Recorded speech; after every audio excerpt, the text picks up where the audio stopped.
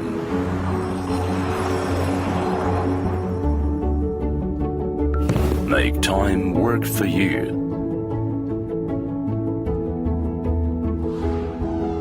Bet Planet. Time to bet.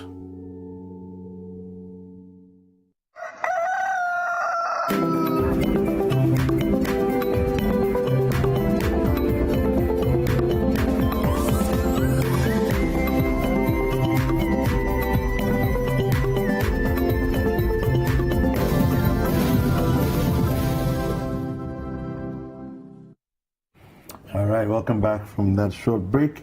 We've been having a conversation here, very interesting conversation here on this segment of the show. It is interactive, so kindly use the hashtag Breakfast Daily for us to hear what you're thinking. And our WhatsApp line is 0550585832. Now, my guests on the show this morning are Richard Asante-Yeboah, who is a government spokesperson of infrastructure, and also Dr. Mesa White, a former executive director of the National Service Secretariat. Now, we were speaking earlier on about the Achem Sakawa saga that's been going on. But we want to move on and talk about the NDC manifesto. There are two stories that I would like to read briefly here. The NDC's free primary healthcare policy to be funded with oil money. This is what Sly Sylvester Mensah is saying. And then the NDC's manifesto is full of packaged lies. This is what Esla Owusu Ekufo is saying. Let me just quickly read those stories for you, and then I will engage Richard to begin the conversation. All right, so